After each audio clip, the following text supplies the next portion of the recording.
오늘 우리에게 주시는 하나님의 말씀은 창세기 13장 8절로 10절까지의 말씀입니다. 구약성경 16면에 있습니다.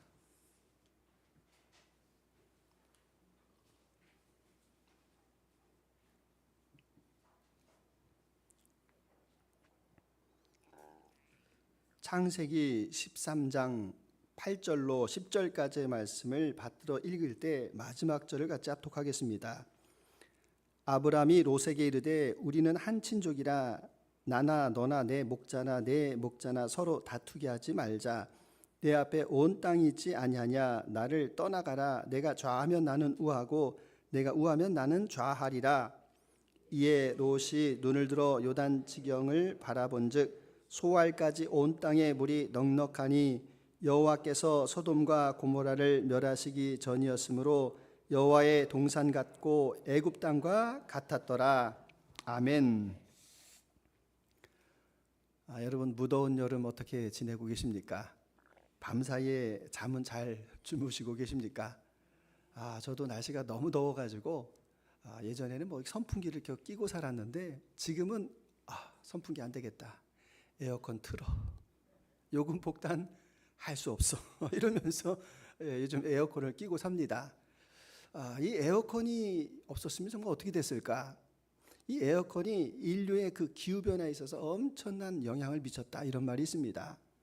그도 그럴 것이 그 중동 그 카타르 그 무더운 데에서 월드컵이 열립니다. 또 말레이시아 또 베트남 같은 나라에서도 이 경제가 막 발전합니다. 예전에는 열대야에 있는 사람들이 좀 약간 좀 부지런하지 못하다 이렇게 말했는데 지금은 좀 달라졌습니다. 왜냐하면 실내에서 작업을 많이 하기 때문에 실내 안에서 에어컨을 틀어놓고 열심히 작업을 하고 또 밖에 나가면 어떻습니까? 아열대 지역이라서 이모작도 사모작도 가능하여서 이제 경제적으로 이 아열대 지역을 주목하라 이런 말도 있습니다. 그러면서 우리가 이 에어컨을 가만히 생각해 보면 이 에어컨이라는 것이 어떻게 작동하는가? 여러분 아시겠지만 이 냉매라는 게 있습니다. 이 냉매가 이게 기체로 바뀌면서 밖에 있는 열을 다 빼앗아 가지고 공기를 차갑게 하는 겁니다. 더 쉬운 말씀으로 여러분이 그 생수병을 이렇게 꽉 얼려 가지고 여기다 이렇게 놓으시면 이 생수의 안에 들어있던 이 얼음이 액체로 바뀌면서 주변에 있는 공기를 이렇게 다 흡수해 가지고 시원해지는 그런 원리와도 같습니다. 저는 이 에어컨을 가만히 생각해 보면서 오늘 이 나누고자 하는 이 말씀 온유와 너무 비슷하지 않은가 이런 생각이 들었습니다. 여러분 우리가 화나는 일이 많습니다. 열받는 일, 스티뮬레이트라는 단어 써서 아이고 스팀 올라오네 이럴 때 여러분 이 스팀이 빵 터지는 분은 어떻게 한 겁니까? 뚜껑이 열려가지고 그냥 막 화를 그냥 내 감정을 다 쏟아버져가지고 인간관계가 깨어집니다. 그런데 그 열기를 잘 식혀가지고 그 차가운 이성적인 가슴으로 만들 수 있는 사람이 바로 온유한 사람, 에어컨 같은 사람이다라는 생각이 듭니다. 그래서 우리가 이 8월의 성품 달력 온유를 보게 되었습니다.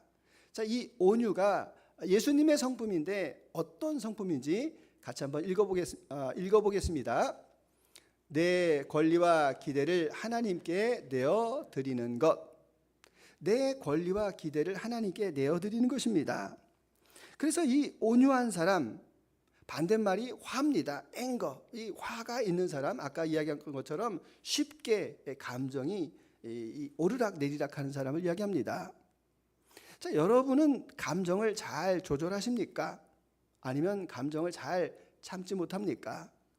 온유라는 단어가 너무 중요한 것이 성경에서도 온유한 사람이 어디를 차지한다고요? 땅의 기업을 차지한다 이렇게 말씀하고 그 온유가 얼마나 강한지 여러분 우리가 입속을 바라보게 되면 입속에서 제일 강한 게 뭡니까? 이빨, 치아 이렇게 생각합니다. 확실히 그렇습니다. 이 광물질 가운데에서 이와 같이 이렇게 이 탄성률이 좋은 그런 광물질은 없습니다. 그런데 시간이 지나가서 이는 빠져가지고 틀니를 하고 임플란트를 해도 혀를 바꿨다라는 말 들어보셨습니까? 온유한 혀가 가장 강하다 이런 이야기를 우리에게 들려줍니다. 그런 면에서 오늘 이 온유의 사람, 이 아브라함의 이야기를 우리가 잘 살펴볼 필요가 있습니다. 이 아브라함을 보시게 되면 서운한 감정이 꽉 들어찼는데 그 서운한 감정을 온유로 바꾼 사람입니다. 아시는 내용은 다 잘 아시는 것처럼 이 아브라함에게 조카 롯이 있었는데 함께 갈대와 우르 그 먼 길을 함께 이동을 해서 그 작은 아버지인 아브라함과 함께 가나안 땅에 정착을 했습니다. 그 하란부터 함께 하였으니까 얼마나 이 돈독한 관계입니까? 근데 문제가 생겼는데, 자 5절 한번 보시기 바랍니다. 이 사람들 아브라함의 일행 롯도 양과 소와 장막이 있으므로, 여기에서 이 일행이라는 단어를 우리가 한번 찾아볼 필요가 있습니다. 일행이라는 단어는 누구누구와 함께하다, 다니다 뭐 이런 뜻을 가지고 있기는 하지만 히브리어에서는 더 긴밀한 관계로 이야기합니다. 어떤 관계인가 하면 배의 항해, 뱀의 기어다님, 물의 흐름. 그러니까 이 뱀이 땅하고 밀착되어 있고 배가 항해할 때 그 바다와 밀착되어 있는 그런 관계를 바로 이 일행, 이런 표현으로 쓰고 있습니다. 그러니까 뗄 수 없는 관계고 함께 다니는 친밀한 관계라서 아마 이 아브라함이 75세가 넘었기 때문에 그래 말년에 조카가 아니야, 내 자식이야, 이렇게 생각했을 겁니다. 근데 문제가 발생하는데 이제 식솔들이 많아져 가지고 그 목축을 하는 사람들이기 때문에 이 아브라함의 목자들, 롯의 목자들이 이 목축지 가지고 이렇게 충동하는 겁니다. 그럴 때는 누가 결정하는 게 좋습니까? 연장자가 가지고 있는 사람이 결정하는 것이 좋습니다.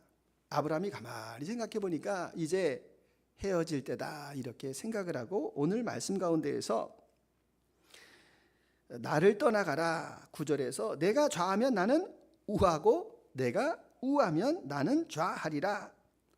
우선권을 조카 롯에게 줬습니다. 저는 이 장면을 보면서 이 아브라함의 본심에 대해서 한번 생각해 봤습니다. 이 아브라함은 본심이 진심인 사람이다.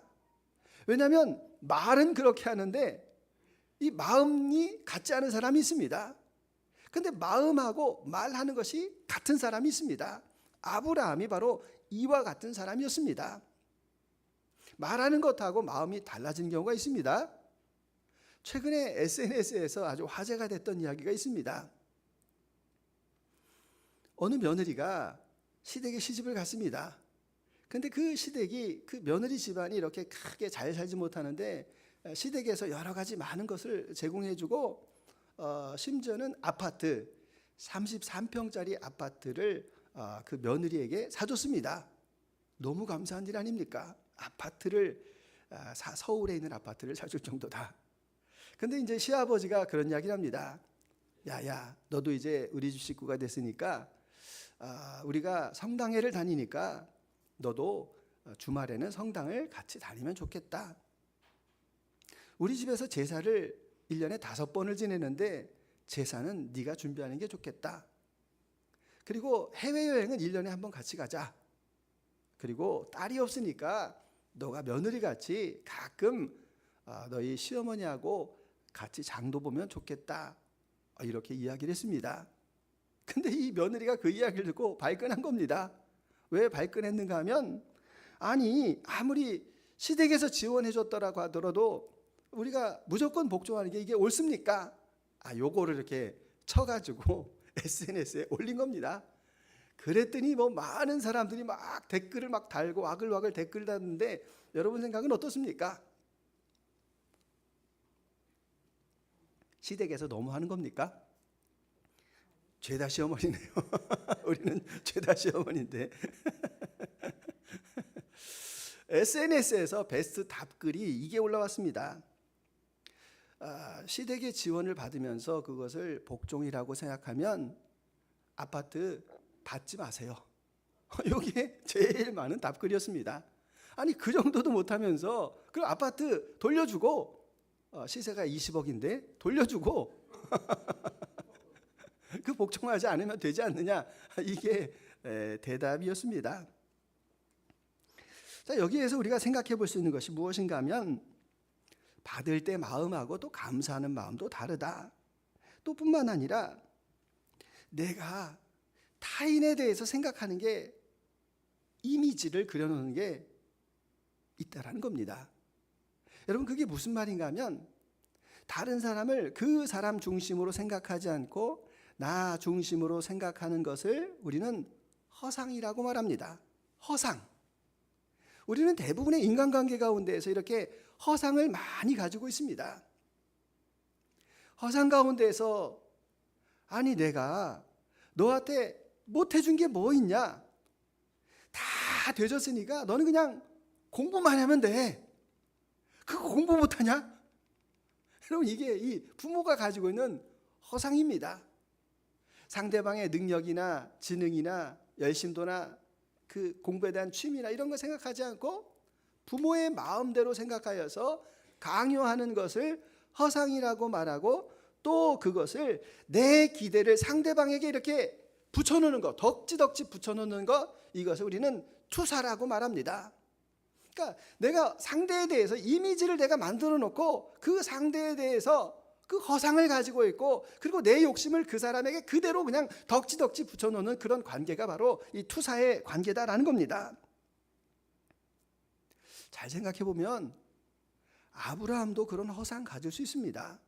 아브라함이 가만히 생각해 보면 네가 먼저 좌해, 그러니까 내가 우할게, 이렇게 하면서 무슨 생각을 할 수도 있습니까? 아무리 그래도 쟤는 못할 걸. 아니 내가 쟤한테 얼마나 잘해줬는데 내가 먼 데에서 그 지 아버지 역할하면서 여기까지 다 데리고 왔잖아. 그리고 저기 지가 가지고 있는 저 그 양들하고 저 소들 가만히 봐봐. 다 누구 덕이야? 다 내 덕이잖아. 그러니까 지가 어떻게 감히 나한테 제가 먼저 선택하겠습니까? 작은 아버지가 먼저 선택하세요. 여러분, 이런 허상을 누구든지 다 가지고 있을 수 있다라는 말입니다. 그래서 우리는 나 중심의 생각을 버리셔야 됩니다. 상대방의 입장에서 생각을 하셔야 됩니다. 저도 이런 관점을 가지게 된 게 제가 숭실대학교에서 학생들을 만나지 않습니까? 제가 가지고 있는 첫 번째 허상이 있었습니다. 뭔가 하면 내가 목회자인데 내가 가서 아이들에게 이렇게 복음을 전하면 아이들이 다 받아들일 거야. 이런 허상이, 그 이미지, 기대감이 제 안에 있었습니다. 근데 실제로 가서 보니까 아이들이 이렇게 8명을 앉혀놓고 얘기해 보니까 교회 다니는 사람 손 들어보세요. 많이 들어봐야 2명. 안 다닙니다. 교회도 가본 적도 없습니다. 자, 그런 아이들을 내가 붙잡고 내가 복음을 전하는데 내 기대치만큼 따라오겠는가? 개 중에는 열심히 있는 분들이 계셨습니다. 그래서 그냥 사형리도 전하고 막 복음도 전하는데 학생들이 반응을 안 해가지고 이 화딱지가 나가지고 관계가 틀어지는 분들도 제가 좀 본 것 같습니다. 그래서 제가 마음 가운데 내가 상대방을 먼저 이해해야 되겠다 이런 생각이 들어가지고 한번 물어봤습니다. 학생들은 어디 살아요? 물어보니까 서울의 상도동에 있는 대학에서 자기 집은 저기 수원 호매실에 살고 있습니다. 저기 일산의 그 창동 쪽에서 살고 있습니다. 이 검단의 저기 그 어디죠? 그 끝에 있는 동네에서 살고 있습니다. 그러니까 이 학생들이 학교를 오려면은 1시간 반 정도를 지하철 타고 버스를 타고 이렇게 오는 겁니다. 또 어떻게 합니까? 갈 때도 또 마찬가지 아닙니까? 갈 때도 가야 되고, 그 다음에 점심에는 그냥 뭐 빨리 먹어야 되니까 식당도 붐비고 그러니까 그냥 가서 햄버거 하나 그냥 적당히 먹고, 또 집으로 돌아와 가지고 그 학원에서 학습지 채점해주는 뭐 알바도 하고 학생들 가르치기도 하고, 야, 삶이 정말 너무 고단하다. 자, 저렇게 바빠가지고 뭐 연애는 하겠나? 내가 생각했을 때 80년도에 그리고 90년도에 내가 생활하였던 그 대학생의 그 생활을 가지고 이 아이들을 생각해 보니까 전혀 맞지를 않는 겁니다. 그래서 제가 마음을 좀 바꿨습니다. 그래서 내가 좀 학생들에게 좀 더 다가가야 되겠다 이렇게 생각을 해가지고 이 대부분 한 35분 정도가 이 대화로 이렇게 주제를 진행합니다. 그러니까 이 대화가 이렇게 잘 될 때도 있지만 이렇게 끊길 때도 있습니다. 그러니까 끊길 때 그 대화의 어간 사이에서 누가 주도해야 되는 겁니까? 멘토인 제가 주도를 해야 돼가지고 몇 가지를 한번 생각해 봤습니다. 학생을 딱 만나면 이렇게 물어봅니다. 학생, 짜장면이 좋아요? 짬뽕이 좋아요? 아이폰 좋아요? 갤럭시 좋아요? 에버랜드 갈래요? 롯데월드 갈래요? 뉴진스가 좋아요? 아이브가 좋아요? 뭐 이렇게 말하면 또 여러분도 하나도 감각이 없으시니까 여러분을 배려해가지고 나훈아가 좋아요? 남진이 좋아요? 이렇게 물어보는 겁니다. 그 대화의 어간 사이를 내가 메꿔야 되겠다라는 그런 생각을 많이 가졌습니다. 그리고 나서 학생들하고 제가 잘 맞았겠습니까? 잘 안 맞췄겠습니까? 제가 젊은이들하고 코드를 잘 맞춥니다. 제 말을 안 믿을 사람은 우리 자녀 빼고는 없습니다. 제가 학생들하고 아주 사이좋게 잘 지내고 있는데 참 감사하게도 이번 학기에 제가 목요일 날 가는데 학교에서 저보고 목요일 날 오셔가지고 학원 선교사 하시면 어떻겠습니까? 예? 학원 선교사가 뭐예요? 그랬더니 멘토가 한 200명 정도 되는데 멘토를 이렇게 잘 섬겨주고 그리고 그 멘토 교육을 하는 것 그것을 하면 좋겠다 해가지고 제가 이번 학기에 그 멘토를 위해서 학원 선교사가 되었습니다. 아이고 박수 한 분만 치시는데 그분 숙소 박수 크게 치세요. 예, 여러분이 늘 기도해 주셔가지고 제가 늘 감사한 것이고 또 한 가지는 뭐 제가 할 수 있는 일은 없지만 하나님 앞에 무엇인가를 내려드릴 때 주님께서 지경을 열어주고 계시다 이런 생각을 가지고 있습니다. 그래서 우리가 이 온유하다라고 하는 것이 아까 에어컨과 같다라고 말씀을 드렸습니다. 밖의 환경은 나를 화나게 하고 나를 덥게 하지만 내 안에 뭐가 작동이 되는 겁니까? 내 안에 주님께서 작동을 하셔서 내가 주님을 바라보면서 내 권리, 내 기대를 다 주님 앞에 내려놓습니다. 우리는 일상 가운데에서 화나는 일도 있고 다툼도 많습니다. 아내에게 불만이 있는 남편 왜 불만이 많습니까? 왜 우리 엄마 같이 안 해주는 거야? 가서 엄마랑 살지. 왜 우리 엄마 같이 안 해주는 거야? 자녀에게도 마찬가지입니다. 아빠 엄마가 너희를 위해서 열심히 하는데 너희는 왜 이렇게 열심히 안 살아라고 우리가 채근할 때도 있습니다. 여러분 내 기준을 버리는 겁니다. 내 욕심을 버리는 겁니다. 그게 온유라는 겁니다. 아브라함을 보시게 되면 아브라함은 지금 이 조카가 먼저 선택해가지고 화딱지가 나고 기분 상하고 감정이 상할 수도 있지만 그 상황 가운데에서 뭘 한 겁니까? 에어컨 작동을 한 겁니다. 에어컨 작동을 해가지고 그 조카의 행위보다도 하나님께서 나에게 약속하신 그 은혜와 약속이 더 크다라는 것을 그가 깨달았습니다. 그래서 주님께서 말씀하시는 것처럼 너는 너의 고향과 친척과 아버지의 집을 떠나서 내가 너에게 지시할 보여줄 땅으로 가라. 3가지 약속하시지 않습니까? 너로 큰 민족을 이루게 하시겠다. 내 이름을 창대케 하겠다.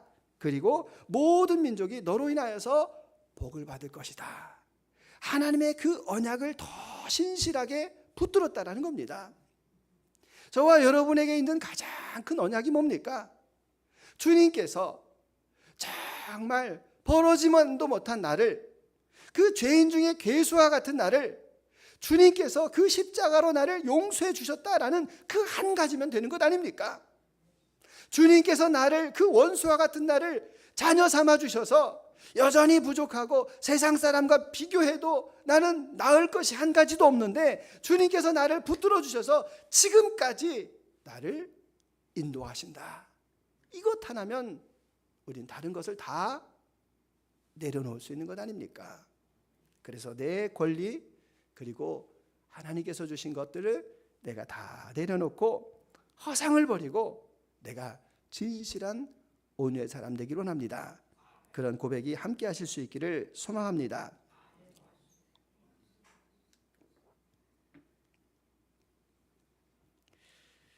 자, 이 노년이 되면 사회성이 많이 떨어지십니다.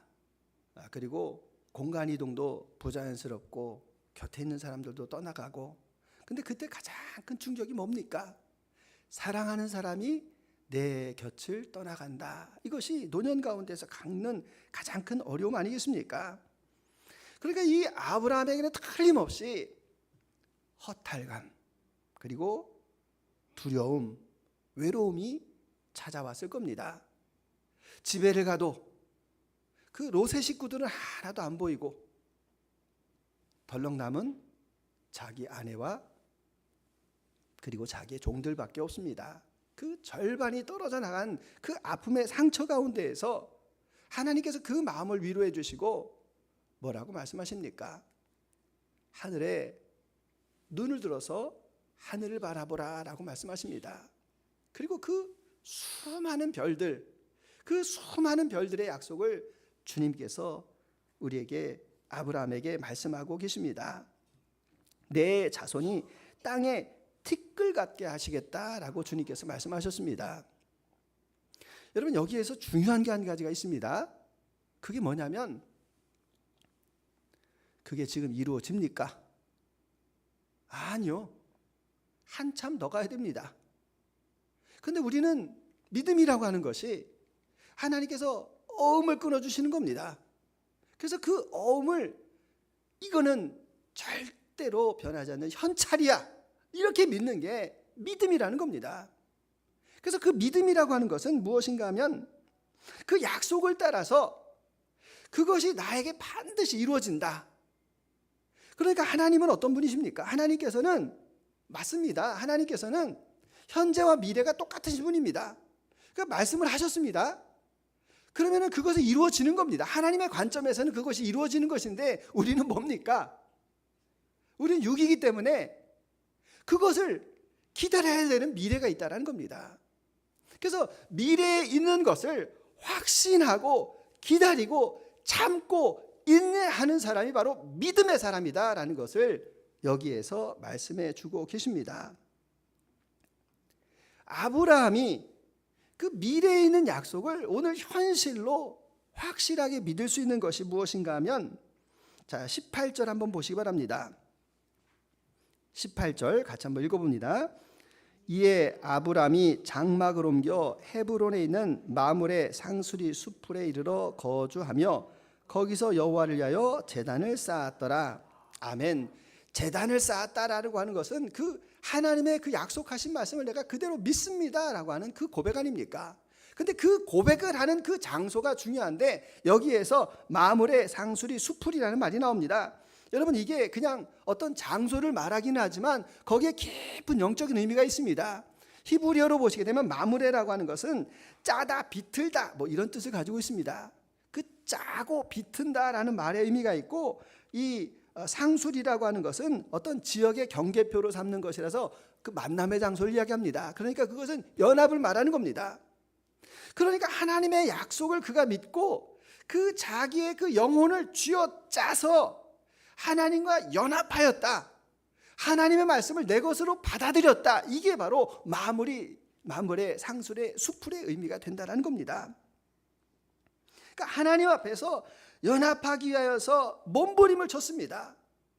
그의 영은 하나님의 약속으로 충만하였지만 그의 육체는 지금 뭐에 차 있는 겁니까? 외로움이 찾아오고 서러움이 찾아오고 두려움이 찾아오고 있는 그때에 그가 하나님 앞에 그 영과 육을 가르는 기도, 그 영과 육이 분리되어지는 그 기도, 내 몸 안에 있는 이 더러운 그 육신이 떨어져 나가는 그 기도를 그 쥐어짜면서 하나님 앞에 간절하게 기도를 드린 것이 바로 마물의 상술이 수풀이 된다라는 이야기입니다.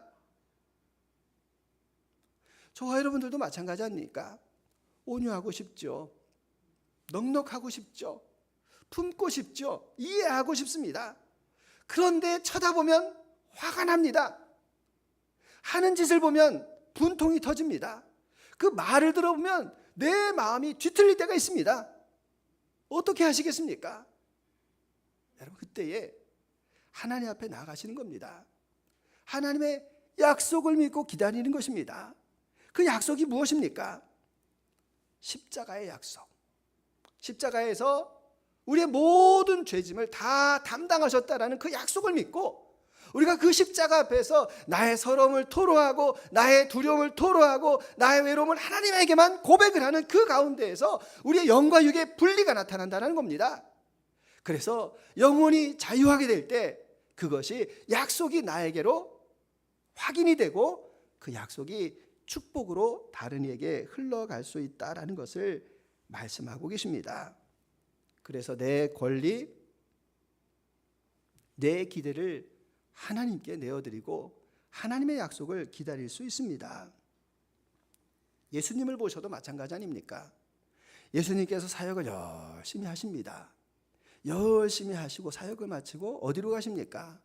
산으로 가셔서 기도하십니다. 왜 기도하시는가 하면 요한복음 5장 30절에 보면 나는 나의 뜻대로 하지 않고 내가 나를 보내신 이의 뜻대로 하셨다, 이렇게 말씀하십니다. 그러니까 예수님의 그 뜻대로 행한 것이 아니라 예수님을 이 땅 가운데 보내주신 그 하나님의 뜻을 준행하기 위하여서 그와 같은 일을 감당하였습니다. 여러분, 예수님께서도 저희들에게 분명하게 말씀하십니다. 너희가 나를 택한 것이 아니라 내가 너희를 택하셨다라고 말씀하고 계십니다. 그러니까 저와 여러분은 어디에 속한 사람입니까? 어디에 속한다면 소유권이 예수님에게 있습니다. 그래서 내가 문제가 있을 때 보고를 잘 하셔야 되는데 내가 문제가 있을 때 보고를 전혀 다른 방향에 가서 보고하신 분들이 많습니다. 내 어려운 일이 생기면 친한 사람에게 가서 보고합니다. 내 문제가 생기면 은행에 지점장하고 상의합니다. 내 어려운 문제가 있으면 그것을 유희를 즐기는 사람과 함께 나의 고민을 보고를 하는 사람들이 있습니다. 그건 아니지요. 그건 아닙니다. 우리의 소유권은 주님께 있기 때문에 우리는 주님 앞에 나아가서 우리의 모든 문제를 다 보고하고 주님 앞에 그 주님의 지혜와 은혜를 구해야 되는 것을 주님께서 분명하게 말씀하십니다. 그럴 때 주님께서 우리에게 지경을 허락해 주십니다. 하나님께서 기도하는 그 예수님에게 지경을 허락하셨는데 누가복음 5장 51절에 보시면 예수님께서 예루살렘을 향하여 올라가시로 작정하셨다. 그 예루살렘이 예수님의 그 지경이셨습니다. 그곳에서 하나님의 놀라운 사랑과 은혜 역사를 마치시고 저와 여러분의 구세주가 되셨다라는 것을 말씀해 주고 있습니다. 그러니까 우리가 하나님의 뜻에 순종하게 되면 하나님께서 우리에게 충만한 은혜를 허락하여 주시고 우리의 지경을 더 넓게 열어주시는 것을 볼 수가 있습니다. 그래서 우리는 내 뜻을 이루기 위해서 무엇인가를 해야 되겠다라고 하는 것이 아니라 주님께서 말씀하시는 뜻이 무엇인지를 늘 분별하는 그러한 사람이 바로 온유를 완성할 수 있는 사람이다라는 겁니다. 결국 아브라함 그 모진 세월을 인내하고 약속을 기다리고 참고 전진하고 결국은 하나님께서 그에게 지시할 땅을 보여주시고 믿음의 조상이 되게 하셨습니다. 오늘 우리 시대를 보게 되면 내 마음대로 하고 싶고 그리고 나를 개발하고 나를 드러내고 싶어하는 그런 세상을 살아가고 있습니다. 내 권리를 내려놓는다? 어렵습니다. 내 기대를 내려놓는다? 힘든 일입니다. 그러나 우리는 믿음 안에서 가능하다라는 것을 오늘 이 말씀이 우리에게 보여주고 있습니다. 결론의 말씀으로 러시아에 한 소년이 있었는데 이름이 안톤입니다. 그 아버지는 술주정뱅이 폭력, 그 어머니는 자식에 대해서 무관심, 형제들은 사이가 나빠서 그 삶 속에서 다 고통 가운데 있는 사람이었습니다. 모스크바에 있는 의대를 진학하고 그가 결심을 합니다. 왜 나의 삶은 이렇게 불행할까? 도대체 이 불행한 이유가 무엇일까라고 생각을 했는데 그 원인은 찾을 수 없는데 그 결과는 자기가 바꿀 수 있다는 것을 알았습니다. 그래서 그가 결심하기를 나의 삶의 현실을 바꾸자라고 생각하고 무조건 상대를 이해하자 이렇게 생각하였습니다. 그러니까 그 사람도 사정이 있는 거야 라고 생각하고 그 사람을 이해하려고 그가 부단히 애를 썼습니다. 여러분, 이것이 바로 예수님의 마음 아니겠습니까? 그래서 부단히 애를 썼는데 삶이 점점 바뀌어지는 겁니다. 술주정뱅이 아버지를 이해하기 시작했고 어머니의 무관심도 이해가 되고 그 형제들이 왜 자기에게 그랬는지도 이해가 됩니다. 길거리에 불황자를 만날 때에도 그에게 무슨 이유가 있겠다라고 그는 생각하였고 그를 돕는데 주저하지 않았습니다. 결국은 그의 가족들이 그를 통하여서 그 중독에서 벗어나서 건강한 가정이 되었습니다. 그리고 이 사람이 극작가가 돼가지고 러시아에서 아주 유명한 작가가 되었는데 그 작가를 시샘하는 사람들이 다 있지 않습니까? 그래도 시샘하는 저 사람들도 이해를 하고 대꾸하지 않았다. 그래서 이 사람이 세 자매라고 하는 유명한 극을 쓴 안톤 체흐만이라는 러시아의 유명한 작가가 되었습니다. 여러분, 우리에게도 마찬가지입니다. 내 기준으로 삼으면 여러분 다 엇나가는 것이 얼마나 많이 있습니까? 내 권리를 주장하면 내 주변에는 평화가 없습니다. 그런데 나의 기대 하나님 앞에 내려놓습니다. 내 권리 하나님 앞에 내려놓습니다. 온전하시고 완전하신 하나님만이 나를 다 아실 것입니다라고 우리는 고백을 하고 그 권리를 내려놓습니다.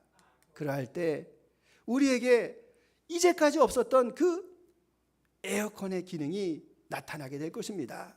내 주변을 힘들게 하였던 그 더운 공기를 내가 이 에어컨 기능 그 온유를 통하여서 내 가슴이 차갑고 상대를 다 시원케 하는 그런 놀라운 역사가 오늘 저와 여러분의 삶 속에 늘 넘쳐나시기를 주님의 이름으로 축원합니다. 주님 감사합니다. 나의 권리, 나의 기대를 하나님께 내어드리는 그 온유함이 우리에게 있기를 원합니다. 이 세상에서 그런 사람 정말 필요하지 않습니까?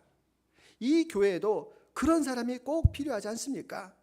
우리의 가정 가운데서도 이 사람이 없기 때문에 우리의 가정 가운데 화평이 멀어지는 것 아니겠습니까? 그러면 나는 온유를 선택하기를 원합니다. 내 것을 내려놓기를 원합니다. 주님께서 공급하시고 채워주실 것을 나는 믿습니다. 그러한 믿음의 고백으로 살아가시는 저와 여러분 모두가 다 되시기를 주님의 이름으로 축원합니다. 주님의 이름으로 예수님의 이름으로 기도드립니다.